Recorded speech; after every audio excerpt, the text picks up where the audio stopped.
Pues nos complace muchísimo realmente, Cecilia, poder conversar contigo hoy en este ciclo.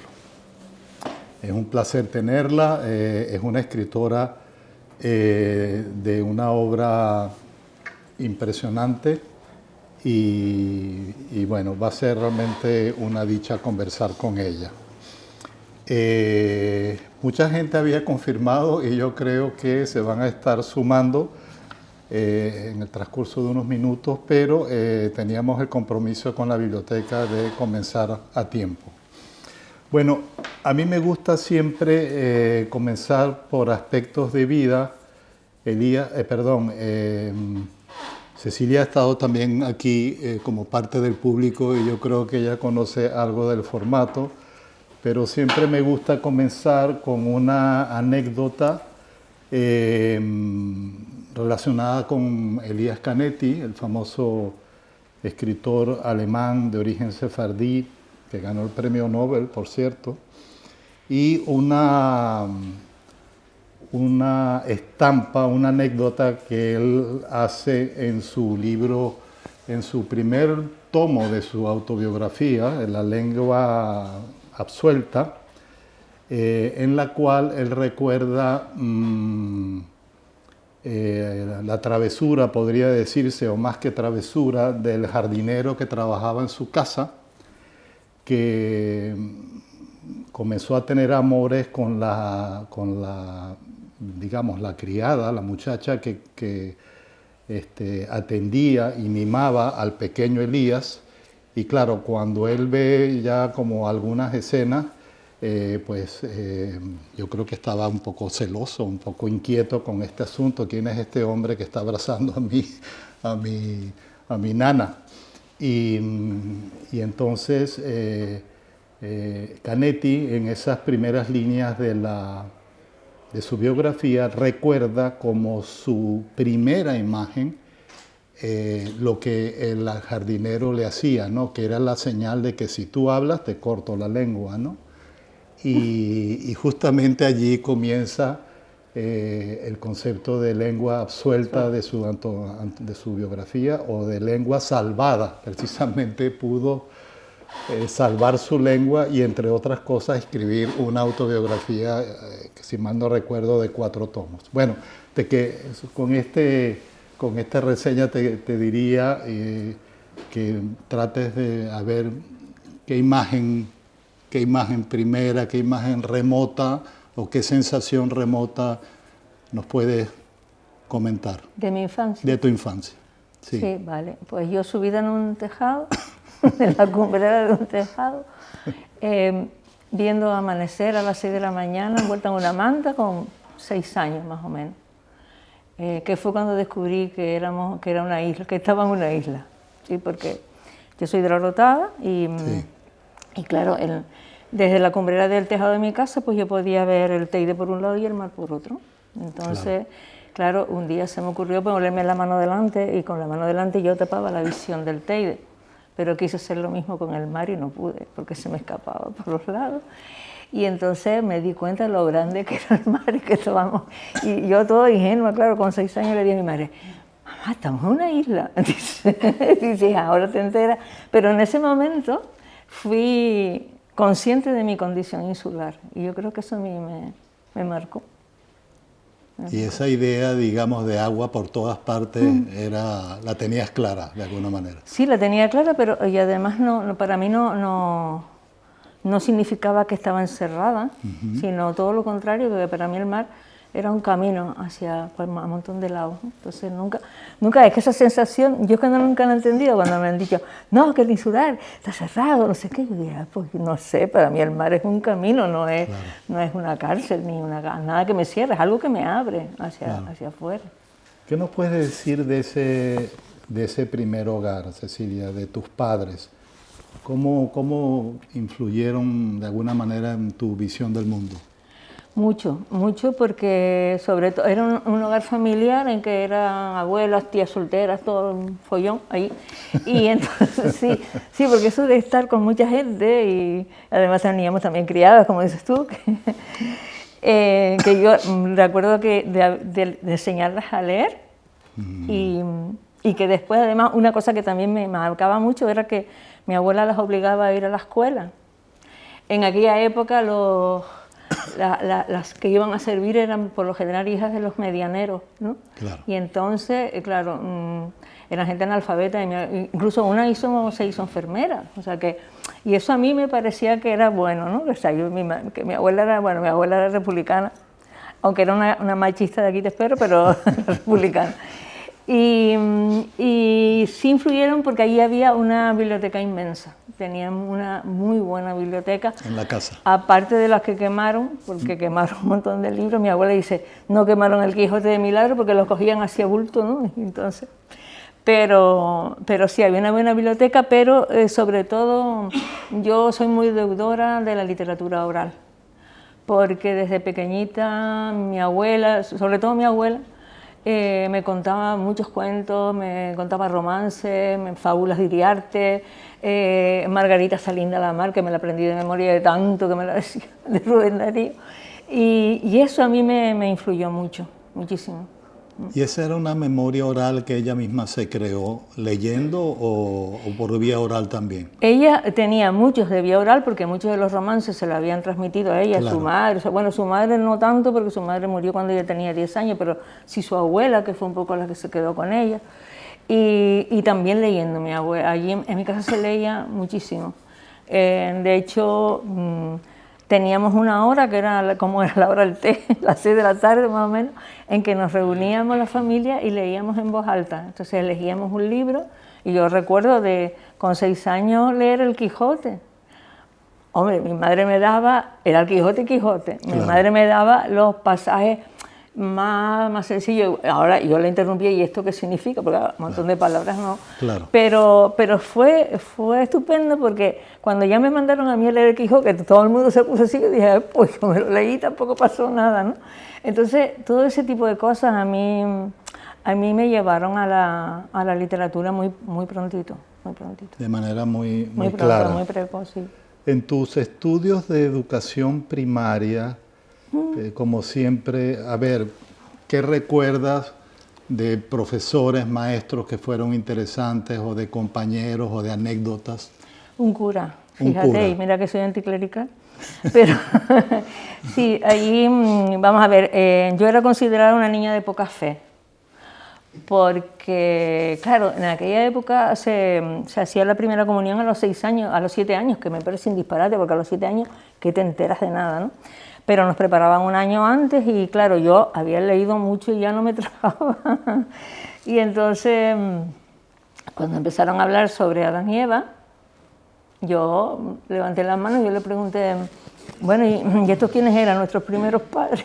Dice, sí, niña, sí, digo, ajá, de todos. Nuestros primeros padres. Sí, dice, de todos. Ah, ¿y de qué color eran? Claro, ya el cura se empezó a poner nervioso y dice, blancos, niña, ¿cómo iban a ser? Digo, así, blancos. ¿Y los indios, los chinos, los negros, de dónde salieron? Bueno, total que ya empecé a ser una niña de poca fe porque no me explicó nada, sino simplemente me dijo que era una niña de poca fe. Claro, yo ahí empecé a tener problemitas, pero cuando tenía 9 años llegó un cura gallego por allí y apareció con un tocho de libro así. Yo dije, justo, esto es una Biblia que me la va a dar porque como soy una niña de poca fe, pero no, me llama y yo cuando me acerqué a la mesa le dije, si es una Biblia no me la dé porque yo tengo 3 en mi casa, que además era verdad.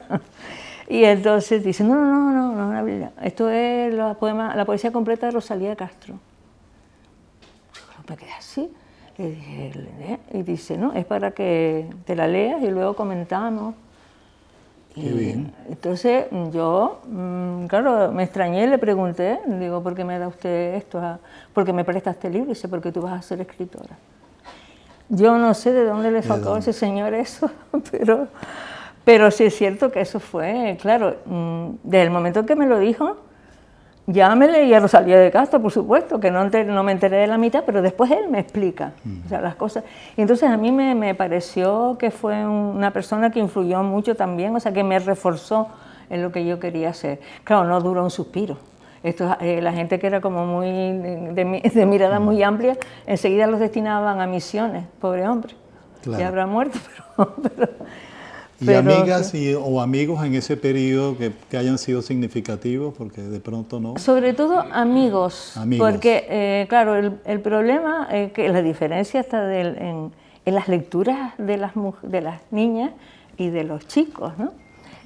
Claro, yo leía Somerset Maugham con 9 años, entonces, claro, mis amigas leían Corín Tellado en la adolescencia, y yo aquí mi Corín Tellado, una vez se me ocurrió, oye, yo le considero Corín Tellado un gran mérito, ¿no? Porque pienso que Corín Tellado, gracias a Corín Tellado, se hicieron muchos lectores y muchas lectoras, como a Marcial Lafuente Estefanía. A mí me gustaba más Marcial Lafuente Estefanía por esa cosa del oeste. Pero, claro, yo intenté con Corín Tellado, un par de ellas me leí, pero claro, al final digo, pues si todos son altos, hombres guapos, ricos, de todos tenían ojos acerados, y ellas eran guapas, pobres, pero buenísimas, y entonces, claro, a mí eso me pasaba como con los cuentos de hadas, ¿no? O sea, era un cuento de hadas, pero puesto a la actualidad. Y yo, para los cómics, eso, a mí me gustaba el Capitán Trueno. Mira. Porque me gustaba el Capitán Trueno porque, sobre todo por Sigrid.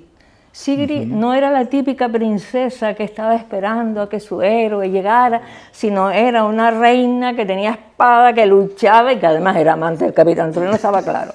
Entonces, a mí era lo que me gustaba. Entonces yo, desde pequeña, ya mis amigas me llamaban, y bueno, y en el colegio me empezaron a llamar el bicho raro. El bicho raro. El bicho raro, sí, esa era la pelea. Hombre, yo me llevaba bien con ella. Es que incluso el cine, claro, los cines que se veían en aquella época, yo tuve la ventaja de que mi padre tenía una cantina en el Teatro Atlante, con lo que podía meterme en todas las películas habidas y por haber. Y yo recuerdo con 8 años ver Hilda. Claro, Hilda era del 4. La moralidad en aquella época era, te ibas al infierno si veías Hilda. Claro, yo en ese momento, le pregunté a mi madre que por qué era del 4, porque era tan prohibida esa película, y mi madre, claro, mi madre no sabía qué decirme, y mi madre me dice, eso fue por el cachetón que le dio en el folio, y dije, oh, pero si en las películas de los indios se matan y no nada, y entonces la vi 3 veces, a la tercera vez me di cuenta que era por el baile, y dije, anda, claro. Esto es, pero vamos, que ya empecé a interesarme lo prohibido. Hay un dato interesante. ¿Qué retienes de tus estudios de bachillerato? Digamos, la siguiente etapa. Amigos, profesores, anécdotas, amores.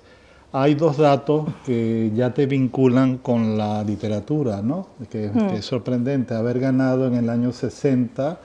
Entiendo que a los 12 años un concurso de estribillos, ¿no? Sí. Convocado por el Liceo de Taoro, y en 1964, que serían a tus 16, el primer premio de un concurso literario eucarístico. Bueno, sí. Ya eso marcaba, ¿no? Marcaba una vocación, sí, ¿no? Bueno, no tenía todavía los 12 porque yo cumplo en octubre y el concurso de estribillos se falló en mayo porque era para cantarlo en la romería, ¿no? Eso supuso para mí el saber que a partir de ese momento iba a ser cuestionada. Entonces ya me di cuenta de que ser mujer y escribir como que no era bueno. Porque, claro, primero negaron la autoría del estribillo. ¿Ah, sí? Claro, sí. Entonces, claro, era un concurso en que se presentaban folcloristas, ¿se entiende? Hombres casi todos, sesudos ellos, y claro, yo era una cría, y salió. Entonces, de hecho, cuando llamaron a mi casa, preguntaron por mi abuela, que ya es algo, por lo menos me preguntaron por mi abuela, no por mi padre. Pero, y entonces, claro, ¿cómo demuestras que hiciste tú el estribillo? Es que es muy difícil demostrarlo. Y con lo del concurso eucarístico fue porque me iban a expulsar del colegio. Porque me metí con un cura en aquella época. Estaba de moda la canción Cuando calienta el sol. Sí, claro. ¿Ah? Y entonces llegó el cura de turno y llegó allí y empezó a sacarle un partido sexual a la canción, que entonces yo levanto la mano Y le digo, mire, ¿usted se conoce las parábolas del Nuevo Testamento? Y dice, sí, niña, claro. Digo, ¿usted sabe esa de la que sea motivo de escándalo, que coja una rueda de molino y se tira al mar? Dice, sí. Digo, pues vaya usted y a coger la suya. Entonces me pregunto que por qué, claro, todo ya enfadado, rojo como una grana. Y le dije que yo hasta ese momento cantaba esa canción como quien canta Tengo una muñeca vestida de azul, pero que a partir de ese momento iba a ver el cuerpo del chico vibrar cerca de mí y me iba a poner a 100, claro. Con lo que es un expediente de expulsión y justo es cuando aparece el concurso eucarístico. Y un profesor de latín, que era Alfonso Trujillo, me dice, preséntate porque es una manera de que igual si lo ganas, pues no tal. Y digo, ¿has hecho un concurso eucarístico si yo no creo en nada de eso? Y entonces me dio el cántico espiritual, me dio todos los místicos, Teresa de Jesús, Félix de León. Claro, yo que no había leído nada de eso, porque en el colegio no se leía, en el colegio te aprendías la literatura, era vida, obra y estilo, pero no te leías nada de nadie. Entonces, claro, para mí fue un descubrimiento total, sobre todo Juan de la Cruz. Bueno, después yo hice como un compuesto entre Juan de la Cruz, Félix de León y la Teresa de Jesús y gané el premio. Fue un plagio total, o sea, cogí un de uno y de otro. Pero eso lo que hizo fue que le dije, ¿tienes más? Y entonces me empezó a prestar todos los clásicos. Y yo con eso empecé a leerme, bueno, me empapé de todos los clásicos. Y a mí eso fue maravilloso porque además este hombre para mí me fue un apoyo total en eso. Qué bien. Bueno, luego, por lo que entiendo, a ver, obviamente tus inicios literarios o tu vocación literaria fue básicamente individual. Sí. Es decir, nunca tuviste referencias grupales como en algunos otros momentos y pues, bueno, con todas estas influencias o cercanías no, que porque tuviste. por lo general en allí no escribían, que yo supiera no escribía nadie. O sea, de mis amigos, de mi pandilla, habían chicos que leían y entonces sí comentábamos, porque los chicos sí leían novelas como de eso, de Somerset Maugham, de Giovanni Papini, de yo qué sé, de todas esas épocas, y entonces de Hemingway. Entonces, claro, yo leía lo mismo y entonces podíamos comentar. Entonces, claro, yo tenía más relación con los chicos, ahora no me comí una rosca, porque yo, claro, en ese momento era muy complicado. Porque, claro, los chicos me veían como una igual, pero, uy, cuidado con esta que sabe. Y entonces, mis amigas ligando como locas y yo ahí, nada. Bueno, hay un dato, salto ya para el periodo universitario, hay un dato que me llamó la atención. En 1966 comienzas a estudiar filosofía y letras en la Universidad de La Laguna. Bueno, yo te preguntaría qué tal esa experiencia, ¿no? ¿Qué recuerdas de profesores, de influencias, de materias? Sí, bueno, así? buenísimo. Recuerdo a Emilio Lledó, que me dio filosofía. Para mí fue, llegar a la clase no era tomar apuntes, era estar así oyendo a aquel señor, que a mí me parecía, vamos. Después tuve a Gregorio Salvador Caja también. Tuve profesores muy buenos. Y claro, yo aprendí, vamos a ver, yo me di cuenta que lo que te daba la universidad era una serie de instrumentos que después tú tenías que utilizar. El simplemente ir a la universidad y aprobar no te hace nada. O sea, siempre, lo que tienes que saber aprovechar los instrumentos que esos profesores te daban. Había algunos que no te daban nada, sino al revés, ¿no? Pero habían personas que sí que te daban ganas de saber más con esa gente, ¿no? Entonces, claro. fue un periodo muy, muy bueno. Para mí fue esos dos. Éramos muchísimos, porque yo recuerdo, éramos como 200 y pico. Dábamos clases en una azotea. Estaba Juan Cruz, por ejemplo, había un montón de gente que ahora son una cosa importante. y Fernando G. Delgado, había mucha gente, Manolo Torres Estinga, un montón de gente que bueno, que aún algunos conservo la amistad. Después de ese comienzo en filosofía y letras, corrígeme porque puede haber alguna inexactitud aquí, en el 68, 2 años después, te trasladas a Madrid para estudiar Historia del Arte en la Universidad Complutense. Pero un año después regresas a Tenerife y terminas licenciándote en Filología Hispánica en el 87. ¿Qué pasó en ese periodo? Me casé, cariño. Me casé con un maltratador y entonces, claro, lo primero que hizo fue obligarme a dejar los estudios. Además, después era alcohólico y bueno, fueron 8 años de infierno. Lo único bueno que tuve en esos 8 años fue que tuve 3 hijas y yo no sé cómo era yo tan fértil, madre. Y entonces, que fue lo único bueno que saqué de eso, y también saqué saqué para mi vida muchas conclusiones y muchas enseñanzas, porque claro, yo además tuve todo, o sea, pasé por todo lo que pasa.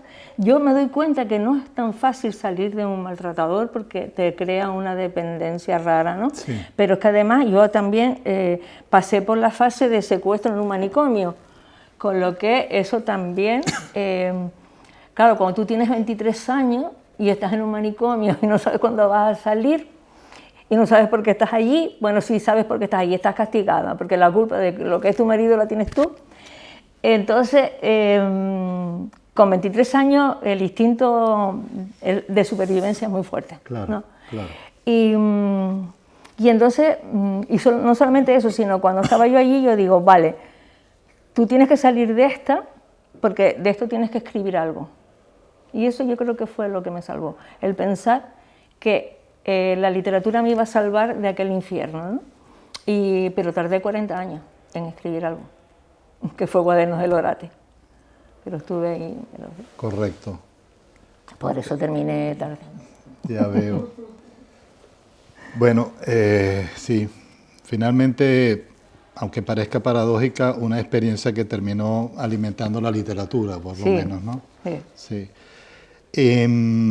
Bueno, ya entrando un poco más en la escritora, digamos, yo veo que, por lo menos en mi caso, era muy claro, por supuesto, tu trayectoria poética, pero revisando archivos también me ha impresionado que tienes muchos títulos de narrativa. ¿No? Incluso cosas que podrían estar cerca de la crónica y, por supuesto, ensayos.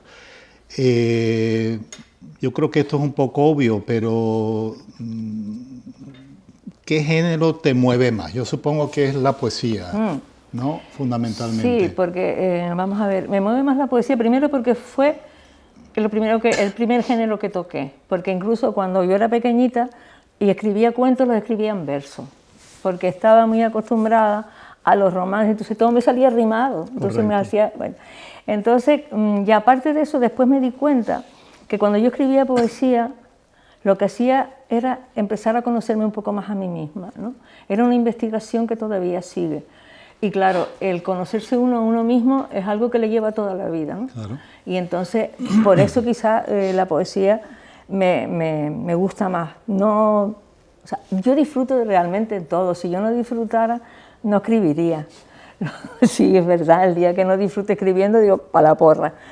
Pero sí es cierto que la poesía es más un conocimiento interior, pero también hacia afuera, porque digo, ¿qué sociedad ha hecho de mí lo que soy, ¿no?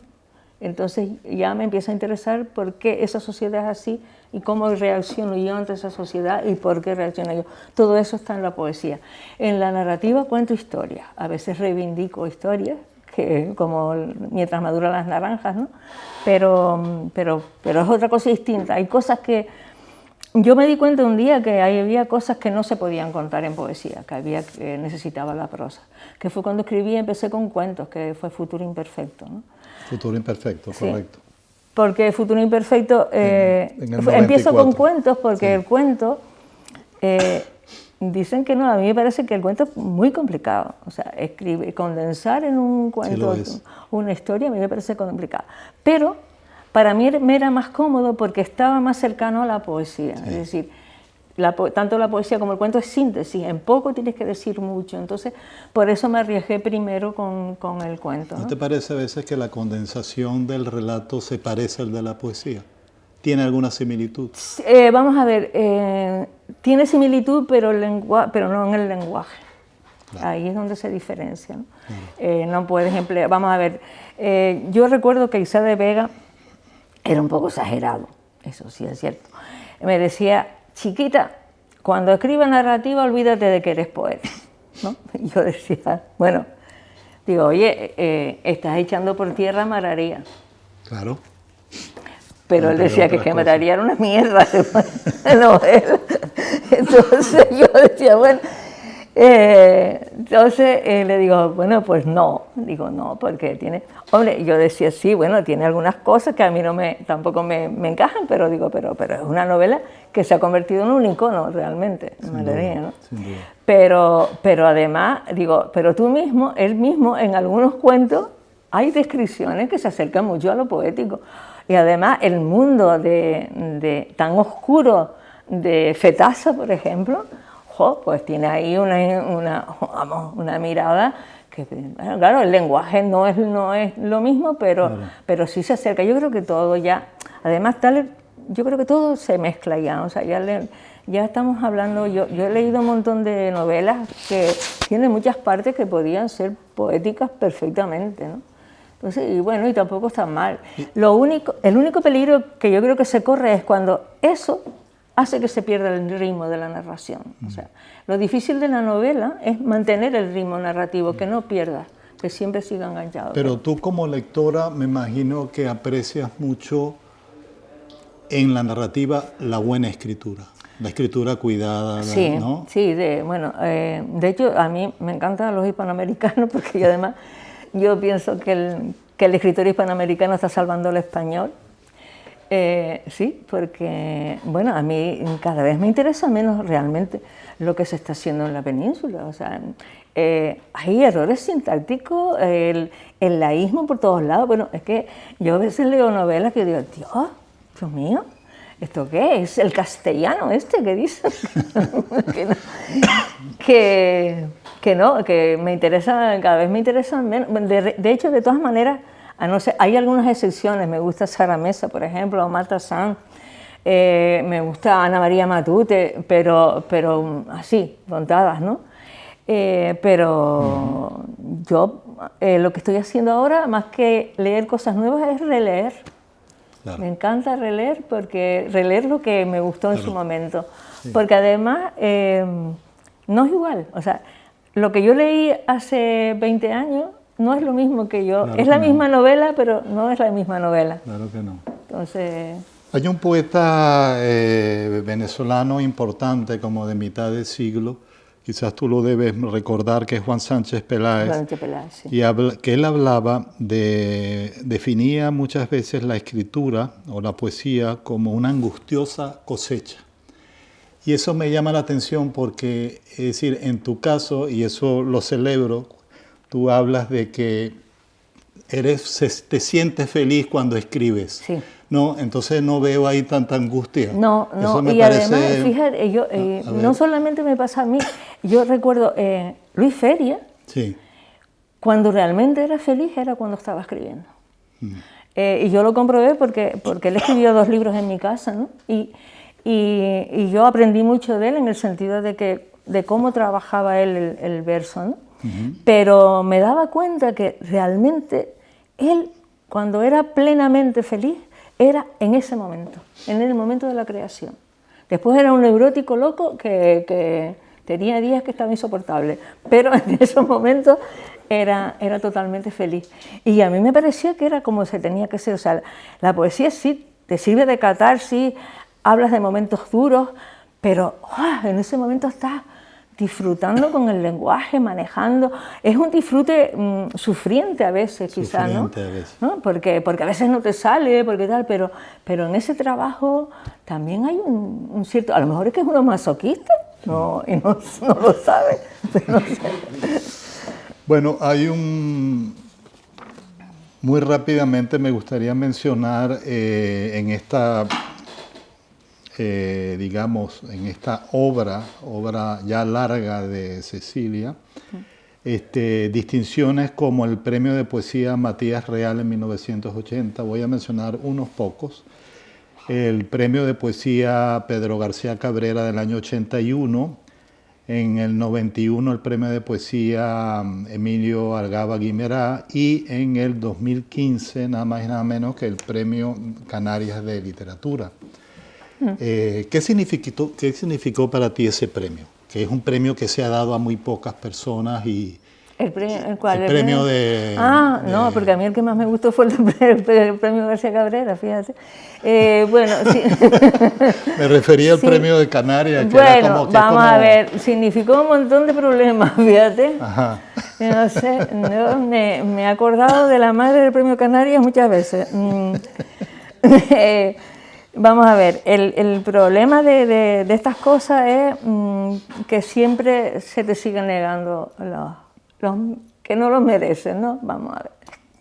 Sí. Entonces, claro, aparte de que todas las protestas habidas y por haber, porque es que el problema, o sea, lo gracioso de todo esto es que yo no sabía que estaba nominada, porque no me lo habían dicho, porque fue el Ayuntamiento del Puerto de la Cruz el que decidió nominarme, y lo típico que uno dice, no, yo se lo digo, no, se lo digo yo, y ninguno de los dos me lo dijo. Entonces, la noche anterior había estado yo con Ernesto Suárez, ¿no?, y otra gente más, haciendo las típicas quinielas de que le iban a dar un premio. Y entonces, claro, yo estaba tan tranquila, estaba con el almuerzo de mi nieta, y me llamaron por teléfono. Entonces, era una señora, me dice, Cecilia Domínguez, le digo, sí. Dice, espere, que le pasó con el presidente. Yo, la verdad, como no me dijo sino el presidente, yo pensé que era el presidente de la Caja Canaria, del Ateneo, yo qué sé. Y entonces me sale, era el último año de Paulino Rivero. Y me sale Paulino Rivero y me dice, soy Paulino Rivero, presidente del gobierno, que eso me pareció tan falso, ¿no? Presidente del gobierno de Canarias. Y yo, claro, no me lo creo. Y yo le digo, sí, chico, ¿y cuánto te debo?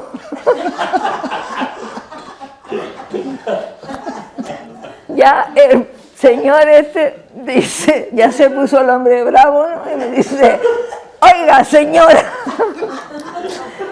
que yo la llamo para decirle que usted es premio Canaria. Y yo encima le discuto, le digo, ¿posible? ¿Cómo va a ser eso? Si yo no estaba propuesta.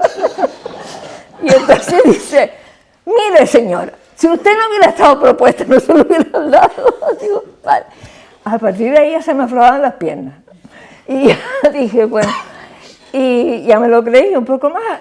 Bueno, pero claro, después ya empezaron los problemas. Ya empezaron los problemas porque ya empezaron a haber protestas por redes sociales y esas cosas. Y yo, tan inocente, que dije, Dios mío, eso sí, me sirvió para arreglar mi casa, que la tenía hecho un asco. Y después también eso fue muy curioso, porque a mí me llaman 2 o 3 días después del gobierno de Canarias. Dice, ¿usted va a hacer el discurso? Digo, claro, ¿no? Digo, siempre ha sido la primera literatura la que ha hecho el discurso. Claro. Si no, es que hay 2 personas que lo quieren hacer. Sí, como que 2 personas, digo, eran 2 hombres, ¿qué? El señor Totoyo Millares y Antonio Gutiérrez, que eran el premio del deporte y el folclore, no sé qué, la cosa. Bueno. Digo, no, yo, además, ya lo he empezado a hacer, mentira, pero bueno, digo, yo lo he empezado a hacer ya, vale. Bueno. Unos días antes de la entrega y de la lectura del discurso, me vuelven a llamar. Digo, bueno, ¿ya tiene el discurso? Sí, para que nos lo envíe. Yo digo, ¿y para qué? Dice, no, por si usted lo pierde. Bueno, ya. Ya me salió el norte. Y le dije, a ver, ¿usted se cree que yo soy idiota? ¿Cómo le voy a perder un discurso que voy a leer dentro de 4 días? ¿No? Claro. A ver, estuve por hacer otro, ¿sabes? Así como muy laudatorio para ellos, pero no me daba tiempo. Pero no se lo mandé, claro, por supuesto. Claro. Entonces, digo, pero vamos a ver, ¿qué pasa, no? Entonces, claro, El discurso hablaba, simplemente era una defensa de la cultura que iba, claro, en contra de toda la charanga y la pandereta que nos brindan aquí, ¿no? Y claro, eso les molestaba. Claro. Yo pienso que querían ver el discurso para que el señor Paulino pudiera contestarme, claro. Pero no les di esa ocasión. Claro. Bueno, interesante saber de esta, sí, esta que anécdota. Yo lloraba, ¿no? Bueno, vuelvo a... yo creo que estas cifras no están completas, pero yo pude ver unos 13 títulos de narrativa, de los cuales también esto me llama la atención. 4 de ellos es sobre todo para lector juvenil o infantil, de esos títulos. Y en el caso de la poesía, 19 títulos. Bueno, sí, hasta sí, más o menos. Aquí, ¿no? La verdad es que no me acuerdo de esto. Sí. Vamos a ver, la literatura juvenil, la que ha tenido mucho éxito, Dios mío, todavía estoy ahogada con eso, es La luna en el agua, que fue una que me lo publicó Alfaguara, pero fue un encargo. Y yo decía, Dios mío, literatura juvenil, que yo no creo en ella. Un encargo de la editorial. ¿Eh? ¿De la editorial? ¿El encargo? El encargo fue de la editorial, sí. Pues no sé por qué, la verdad, porque yo había hecho literatura. Yo sí creo en la literatura infantil. Por ejemplo, en la literatura infantil tienes que tener un lenguaje que no sea ñoño, que le enseñe cosas, pero que sea muy ágil, que tenga mucha actividad, que tenga mucha, o sea, que el niño se divierta un poco, ¿no? Pero la literatura juvenil, yo siempre pienso que cuando Alejandro Dumas escribió Los Tres Mosqueteros, ¿estaba pensando en un gente juvenil? No. Ni cuando Tom Sawyer, ni cuando Huckleberry Finn, nada. Entonces yo pienso que lo que puso un poco esa etiqueta de juvenil fue la sociedad, que dijo, bueno, esto es propio, como es aventura, los chicos les gusta, bueno, está bien, pero vamos, que también los chicos pueden leerse el Principito infantil. No. ¿Lo puede leer un niño? Sí, claro. Pero el niño se quedará con lo anecdótico y después hay otras lecturas, ¿no? Entonces que eso es muy complejo. La luna en el agua sí, a mí me ha dado mucho, es lo que más dinero me ha dado, Dios mío, que es una mierda, pero se han hecho como 5 ediciones y todavía me están llamando, ahora me llamaron de Tafira para la cosa de los jóvenes lectores y eso, con la luna en el agua, y yo estoy ahogada con la luna en el agua. Mira, y en el caso de la poesía, ¿tú podrías definir como las etapas de ese proceso? Es decir, una etapa en la que estuviera con mayores intereses, en fin, más o menos. Hombre, yo pienso que uno va cambiando cuando va madurando. O sea, los primeros escritos míos, bueno, aparte de los cuentos esos infantiles que hacía rimados, que eso no tiene ninguna importancia, y del dichoso estribillo, lo primero que uno escribe sobre lo que siente, y lo que primero siente un adolescente es el amor, el desamor, la ausencia y toda esta cosa, ¿no? Uno empieza escribiendo poemas de amor, pero luego el tiempo te va madurando y te va haciendo pensar en otras cosas, y empiezas a pensar en eso, en el paso del tiempo, en la vida, en la muerte, en la sociedad que te está rodeando, que cada vez está más agresiva y que te está haciendo de ti un ser un poco también agresivo. Así es. Y entonces empiezas a pensar en lo que ha sido esa sociedad desde que tú empiezas a tener conciencia de que eres un ser social hasta ahora, ¿no? Y todo eso yo creo que lo he ido plasmando poquito a poco en mi poesía. Antes escribía yo antes escribía como me saliera, ¿no? O sea, lo que me estaba saliendo en ese momento. Pero ya ahora lo que me planteo son proyectos. O sea, tengo una idea y quiero escribir sobre, por ejemplo, cuando hice La piedra y el obús, tenía claro que quería hablar sobre la deriva del hombre primitivo al hombre actual, en el que se ha mejorado mucho en tecnología, en ciencia, pero sin embargo socialmente el hombre sigue matando al hombre, ¿no? Entonces era un poco... Entonces yo tenía esa idea y después otros surgen, el del guerrero para cruzar los puentes, que también surge de una reflexión de lo que había sido el milenio anterior. Eso fue cuando aparece el 2020, yo dije, ahora vamos a, digo, al año 2000, perdón, al año 2000, empiezo a pensar lo que ha sido todo ese siglo XX de guerras, de calamidades y tal.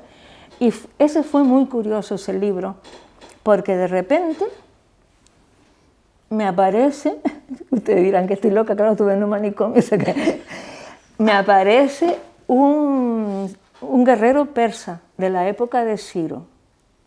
Me aparece, bueno, algo, y empiezo a escribir y a mí me daba la impresión de que yo era la mano que escribía y que me estaba dictando una historia.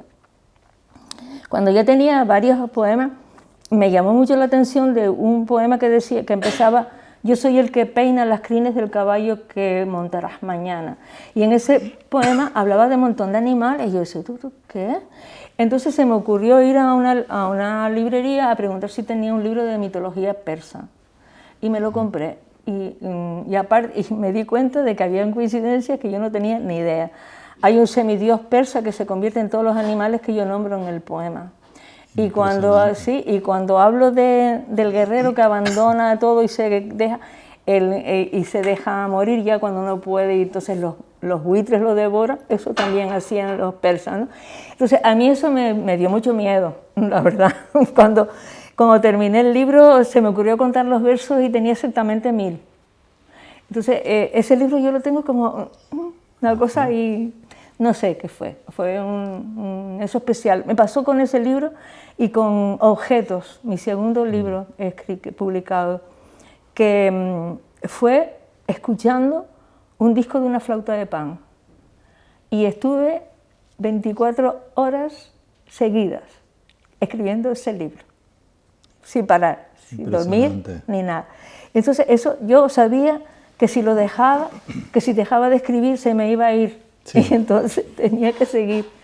Y a mí fueron 2 libros que los tengo ahí como algo extraño en mi vida, como algo extraordinario. ¿Sí? Impresionante. Siempre es difícil esta pregunta, pero ¿qué valoras más de lo que ya has escrito y qué echas en falta de lo que todavía no has querido publicar? Bueno, ya me acabas de decir 2 ejemplos, pero a ver, en relación a eso. Bueno, valoro sentimentalmente, valoro Mientras maduran las naranjas, la trilogía, porque es una historia que ya me pedía mi abuela que la contara. Ella me contaba la historia de su vida, de sus hermanos, del fusilamiento de sus hermanos, y entonces ella siempre dice, me gustaría que escribieras esta historia, pero que la escribiera sin rencor, es decir, en ella no había ira, dicen, sin ira ni rencor, sino para que la gente no se olvide de lo que ha pasado, ¿no? Y entonces, quizá por eso, porque es algo muy cercano a mí, pues le tengo un cariño especial. No es que esté ni mejor ni peor escrita, pero sí que le tengo un cariño especial. Sí. También me fue muy significativo la novela La Sorriba, porque yo quería hacer un homenaje a las mujeres que se quedaron aquí cuando los hombres se fueron a Venezuela y se olvidaron de ellas. Y entonces fue un trabajo de campo muy duro, porque fui a preguntarles a los hijos, a los nietos y nietas, y fue durísimo porque hombres como Castillo se echaban a llorar y yo tenía que parar eso. Pero aprendí muchísimo y después la gente, yo dije, no voy a poner ni nombre, voy a inventarme un pueblo para que nadie, además mezclaba las historias para que nadie dijera, este fulanito, ¿no? Pero claro, a mí me pareció que con esto había hecho un homenaje a gente que se lo merecía. Y en cuanto a la poesía, bueno, quizá a mí la poesía, la que me dejó mayor gusto fue precisamente el premio Objeto, ese libro que escribí con 24 horas, porque me lo prologó Pedro García Cabrera. Y para mí fue una especie de espaldarazo poético impresionante. Claro. Y no sé, yo creo que sigo descubriéndome. El último libro me gustó mucho, Tríada, que me lo publicó Palabras al Límite, Roberto, porque yo quería reivindicar 3 sanbenitos que nos cuelgan siempre a las mujeres. que es la culpa, el silencio y la locura, ¿no? O sea, tú eres la culpable de todo, calladita estás más guapa y como hables estás loca, ¿no? Y entonces escogí a Eva, Andrómaca y Ofelia. Entonces, para mí es, vamos, todo lo que sea reivindicar algo, a mí ahora me estoy haciendo reivindicativa después de vieja y creo que voy a seguir por ahí, pienso que voy a seguir por ese lado. Pero bueno, me quedan muchas cosas, seguramente habrá muchas cosas que decir, ahora hay muchas cosas que decir. Sin duda alguna. Bueno, yo creo que esta pregunta en parte ya la has mencionado. Y sí, que yo hablo mucho, ¿ves? ¿Qué me pasa? Pero, a ver, digamos, las poetas o los poetas que más te han interesado o los que reconoces, digamos, como maestros esenciales. Siempre la lista puede ser larga, pero si pudieras hacer una síntesis. Ya, claro, el problema es que los referentes uno los coge cuando es joven. Sí. O sea, después ya lees como a Szymborska o Vida Vitale, pero ya los referentes míos eran Luis Cernuda, García Lorca, Miguel Hernández, Vicente Alexander, porque claro, eran los que yo leía, además estaban prohibidos, entonces yo encima los leía como a gusto en esa época, ¿no? Y creo que esos fueron mis referentes, sobre todo. A mí me parece, Luis Cernuda me parece un poeta estupendo, extraordinario. A mí Ognos me parece impresionante. Yo creo que para mí esos son los referentes. Desgraciadamente no había ninguna mujer, porque Rosalía de Castro me pareció tan triste y como no entendí nada, pues la verdad no fue un referente realmente. Mira, desde el punto de vista de las influencias, los modelos, los acabados, es una pregunta un poco polémica, pero ¿tú sientes que la literatura canaria mira más hacia España o hacia Hispanoamérica?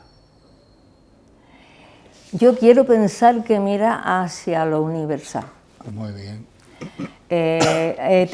Aquí hay confluencias de todo, porque no solamente España y Hispanoamérica, pero también Europa, Inglaterra, Francia. O sea, yo recuerdo de leer a Baudelaire cuando era, entonces, claro, todas esas cosas. Yo pienso que, y además eso es lo que debería ser. Gaceta de Arte, que es un ejemplo para mí, era un grupo de personajes que tenían ideologías totalmente diferentes, pero que tenían algo en común, era que partían de la insularidad para lanzarse hacia lo universal, porque ellos decían que eran parte de todo eso. Aquí venían muchos viajeros, ingleses, franceses, entonces todo eso, Hispanoamérica, bueno, la influencia hispanoamericana es total, ¿no? Sí. Entonces, claro, yo pienso que yo quisiera que el escritor insular fuera universal, o sea, no tuviera fronteras, precisamente por eso, porque tenemos un mar que nos une para todos lados. Sí.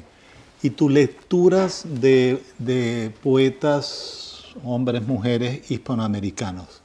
Algunos nombres que nos puedas decir, que han sido esenciales. En fin. Yolanda Patín, Eugenio Montejo, Rafael Cadena, Vicente Gil Bassi, María Antonieta Flores, yo qué sé, hay un montón de personas que...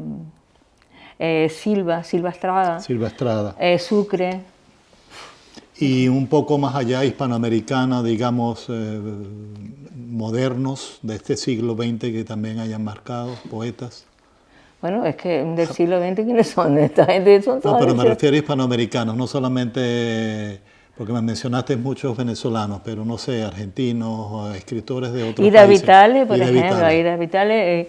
Y claro, a mí me gusta mucho Szymborska también. Claro. Lo que pasa es que yo digo, ¿estoy leyendo a Szymborska o estoy leyendo a quien traduce a Szymborska? Es que eso me ha pasado con todos los poetas cuya lengua no conozco, ¿no? Entonces, claro, Hojas de hierba. Digo, he leído a Walt Whitman, he leído al traductor de Walt Whitman. O sea, es que ese es el problema que tengo yo con eso, con los Rilke. O sea, es que claro, el francés todavía sí, porque yo leo a Baudelaire y yo sé traducir francés, pero claro, el inglés o el alemán a mí se me cierra. Entonces, claro, ¿qué estoy leyendo, no? Entonces eso es un problema para mí gordo. Claro. Bueno, el problema finalmente de la traducción, ¿no? Y la complejidad de la traducción, sobre todo en poesía. Bueno, otro ¿no? Gonzalo Gonzalo Rojas, que es chileno. Gonzalo Rojas. Parra, Nicanor Parra, que también, o sea, muchos. Vallejo, que son impresionantes esos. Impresionante. Bueno, Vallejo, impresionante. Los heraldos negros son una cosa... Sí. Yo no sé si te dije... No sé si tienes algo para leer en la mano. No. Yo traje, ¿sí? Porque algunos pocos poemas que puedas leer. Sí, yo traje porque, como digo, yo como soy un poco vanidosa, digo, bueno, voy a leer algo. Para cerrar. Sí. Bueno, pues, ya que está aquí el editor, pues voy a leer del libro el último. Y así le hago propaganda. Tengo que ponerme las gafas porque no. Voy a leer Tríada. Es que yo traje aquí, bueno, es un muestrario porque yo parezco que voy a una librería de viejos aquí a dejar las cosas. A ver, vamos a ver. Tríada, que es muy bonita así, ¿ves? Como un regalito. Unos 2 o 3. Sí, vale, pues uno de cada personaje. Bien, excelente. Eva, vamos a con Eva, porque ya... A ver.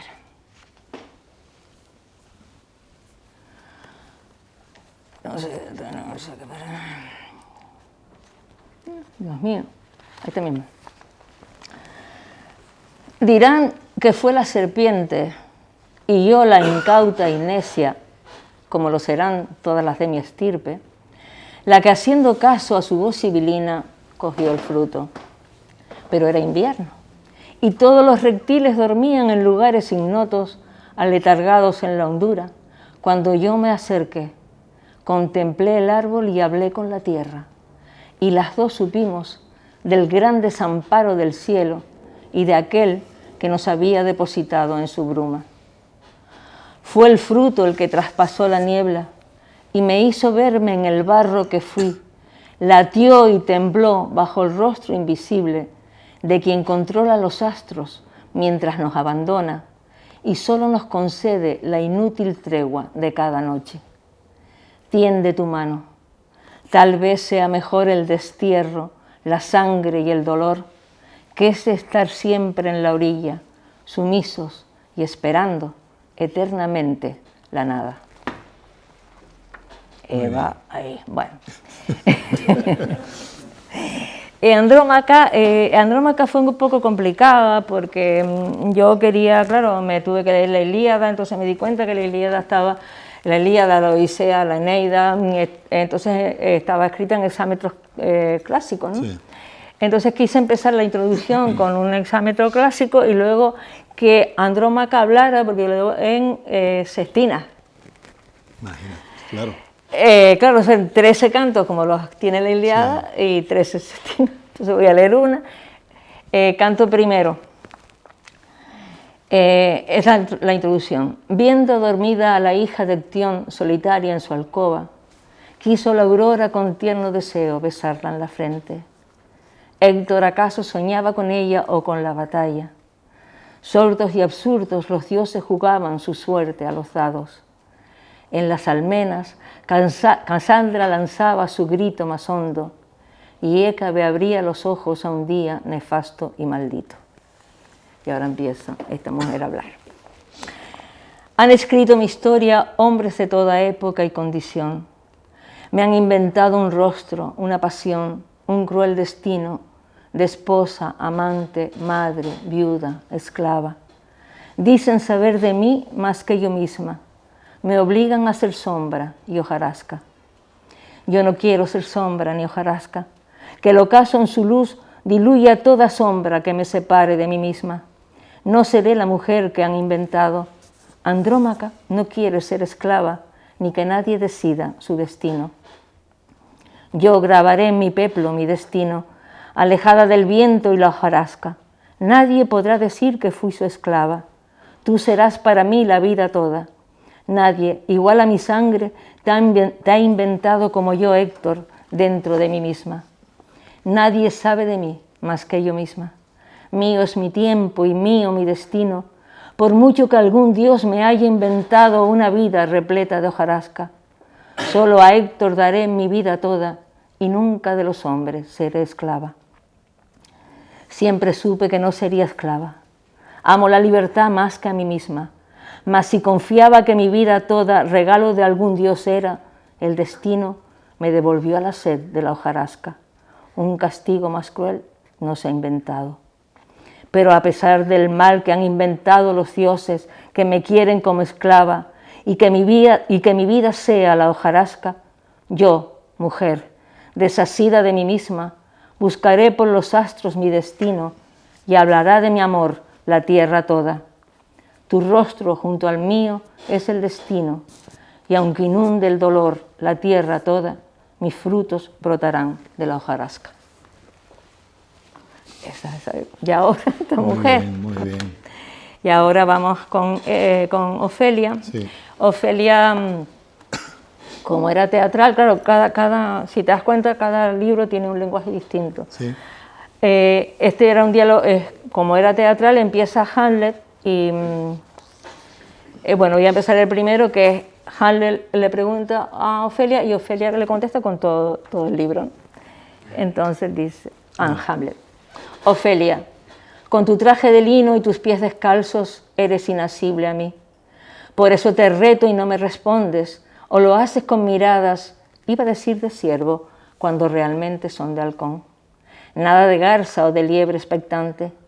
Ignoro qué encadena tu tiempo al mío, pero sé de la traición, la felonía y el veneno en esta tierra oscura de zanjas abiertas que esperan la llegada de Perséfone o de un cuerpo rendido.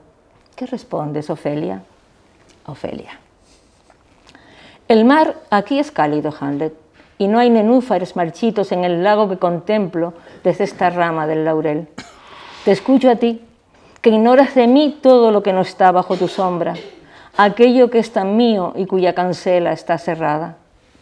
Abro la ventana de mi habitación febril que se expande hasta el bosque, porque yo soy la cuarta esquina, el lado del deseo, la ingravidez que pesa en tu alma como el veneno y la culpa.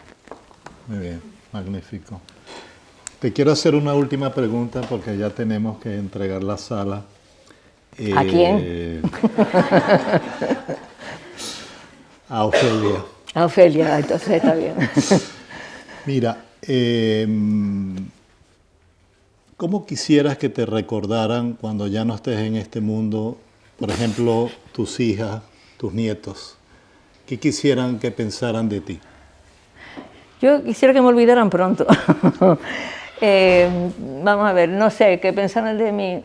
Ya piensan de mí. Uh-huh. Ya piensan de mí que soy un poco mala madre, un poco mala buena madre, pero yo creo que en el fondo me admiran y eso no me gusta demasiado. Prefiero que me recuerden como la persona que soy, con todos sus defectos, con lo fiera que soy a veces, y así como una mujer normal, que tuvo muchos problemas y que fui muy cobarde en un momento. O sea, como una persona, simplemente. Correcto. Bueno, Cecilia, estamos muy, muy contentos y muy agradecidos con tu presencia esta noche aquí. Yo quiero aprovechar para agradecerle al público de este año toda la fidelidad con estos diálogos en la granja y aprovechar también hacerles como una invitación extensiva para todo el año que viene.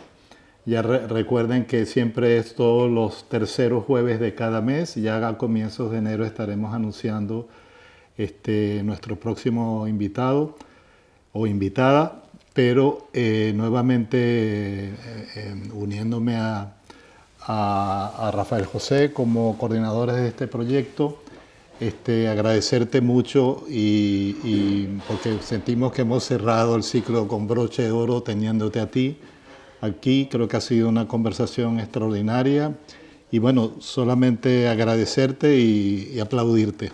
Pues yo agradecerle también a ustedes, a ti Antonio, a Rafael José y a todo el mundo que ha venido, porque yo la verdad que me he sentido muy bien y muy cómoda aquí, menos se notaba un poco. Muchas gracias, muchas gracias.